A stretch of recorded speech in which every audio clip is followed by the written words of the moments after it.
제천시의회 산업건설위원회 이정림 의원입니다. 제273회 임시회 5분 자유 발언을 시간에 배려를 해주신 의장님을 비롯한 동료 의원 여러분들께 감사드립니다. 제천시는 철도를 기반으로 석탄과 시멘트 산업의 배후도시로 성장을 거듭하여 비약적인 발전을 이루었으나 이러한 산업이 쇠퇴하면서 지역경제가 활기를 잃었다고 진단하고 있습니다. 지난 2018년 말 제천시 인구는 13만 5,386명으로 구매력이 높은 2040 세대 인구가 줄면서 도심의 활기를 잃고 젊은 인구가 눈에 띄게 줄었습니다.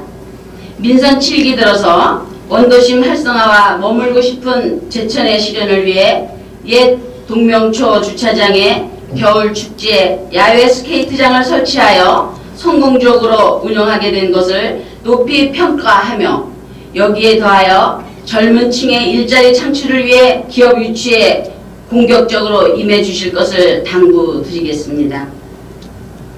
이상천 시장님께서는 임기 내에 우리 시를 체류형 관광지로 탈바꿈시키고 지역경제 활성화를 위해 지역 화폐인 모아 상품권을 발행하여 지역의 부가 역외로 유출되는 현상을 방지하고자 노력하고 있음에 또한 공감하고 있습니다. 우리 시를 살리기 위해 여러가지 시책을 의욕적으로 진두지휘하고 계시는 이상천 시장님께 감히 제안하겠습니다. 젊은 층이 정착하지 않아 경제성장의 희망이 희박해지는 우리 시에 아이의 울음소리가 나고 도심 경제가 살아 숨쉬게 할 수 있는 인구 증가 블루오션 전략의 시동을 걸어 주십시오. 작금의 제천시 출산율을 보면 전국 평균치에 못 미칠 정도로 저출산 문제가 심각하고 고령화도 급속히 진행되고 있는 상황에 저출산 고령화 정책 로드맵을 정확하게 설정하여 근본적인 대책 마련을 서둘러야 한다고 생각합니다. 본 의원은 오늘 저출산에 따른 인구 감소 극복을 위한 특단의 대책을 필요성이 필요하다고 촉구하기 위해서 이 자리에 섰습니다.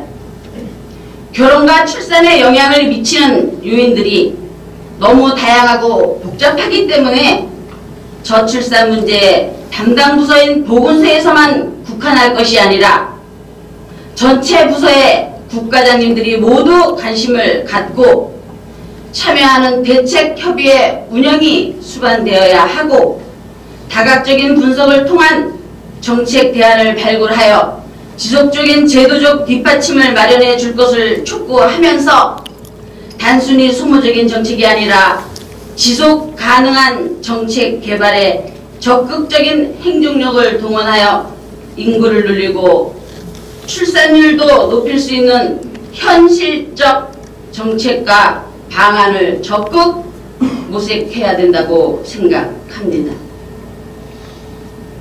최근 통계청의 출생 통계 발표 자료를 살펴보면 출산율, 즉 가임기 여성인 1명이 평생 낳을 수 있는 평균 자녀수가 1.19명으로 전국 평균치 1.3명에도 미치지 못할 만큼 저출산 문제가 심각한 상황입니다.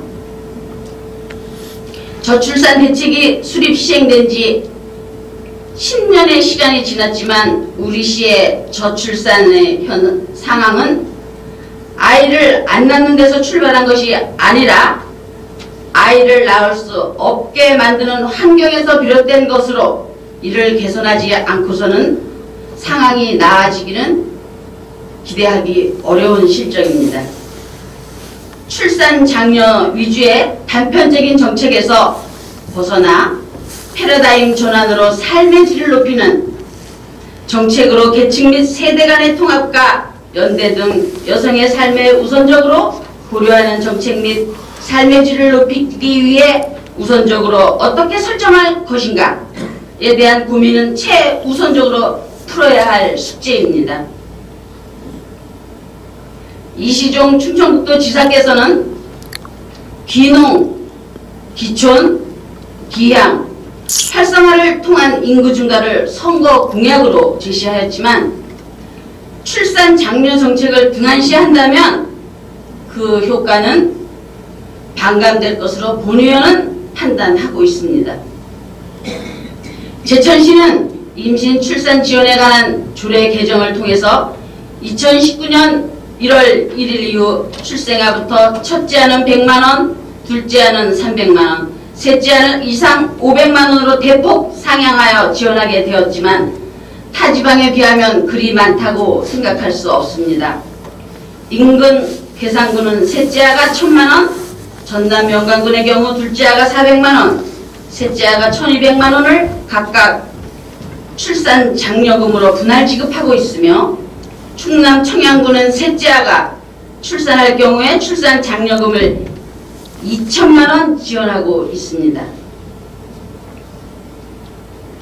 또한 감염 및 안전사고가 비일비재한 공공산후조리원 지원에 대하여 대전광역시 및 경기도에는 170만원을 지원하고 강원도 삼척시에는 2주에 162만원을 지원해주고 있으며 수년 전부터 여러 지자체 단체에서 출생아 대상으로 건강보장보험료를 지원하고 있는 것으로 알고 있습니다.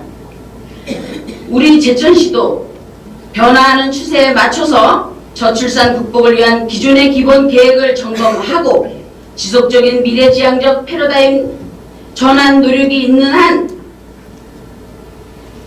지원 혜택에 대한 수혜자들의 체감도를 높일 수 있는 한 차원 높은 보다 획기적인 가감한 지원 방안을 마련 시행 없이는 제천의 저출산 추세를 반전시키기는 어렵다고 생각합니다. 본 의원은 오늘 저출산 극복을 위해 다음에 몇 가지 제안을 드리겠습니다.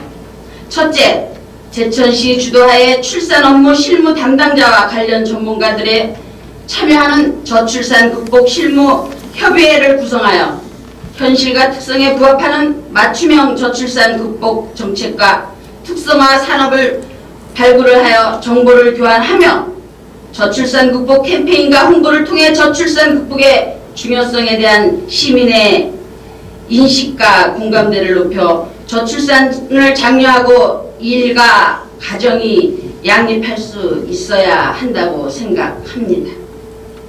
제천시는 산후조리원도 한 곳밖에 없는 열악한 실정입니다. 출산한 산모에게 산후조리원 지원금을 공평하게 지원해 주십시오. 현재 산모가 산후 신생아 관리사를 지원 요구할 경우에 1인당 77만원을 지원하고 있는 것으로 알고 있습니다.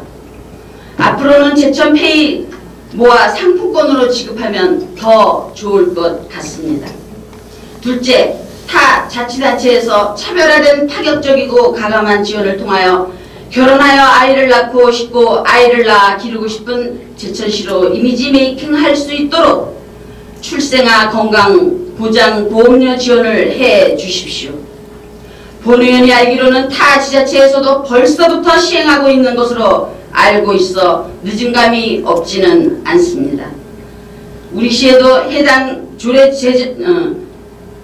제정을 위해 현재 본 의원이 대표 발의하여 조례 제정을 추진하고 있는 중입니다. 출생아 건강보장보험료 중 주요 내용은 출생아 1인에게 2만원씩 6년간 지원해주고 초, 중, 고 12년간 보험 혜택을 받으면서 질병의 사고 위험에 대비하고 만기 시에는 한국금을 제천시에서 환원하는 제도입니다. 셋째, 저출산 문제가 사회 문제로 부각되고 있는 가운데 시민들에게 저출산 문제 해결에 도움을 주고 의료복지 확대를 위해 동네 병원에서 2011년부터 시행하고 있는 영유아 국가 필수 예방접종에 있어 무료 접종 확대를 담은 내용의 조례 개정을 또한 필요하다고 생각합니다. 행정안전부 주민등록 인구 통계 자료에 의하면 제천시 신생아 수는 2013년도에 976명, 2015년에는 914명, 2018년도에는 769명으로 해마다 급감하는 현상을 보이고 있습니다. 고령화 사회는 출산을 높이면 자연히 해결되는 것이지만 출산 장려금 등 출산 비용 지원 정책만으로는 저출산 문제를 해결할 수 없습니다. 저출산 고령화를 극복하고자 하는 정책은 복지 정책이자 경지 정책입니다. 이상으로 5분 자유 발언을 마치겠습니다. 감사합니다. 이정용 의원님 수고하셨습니다.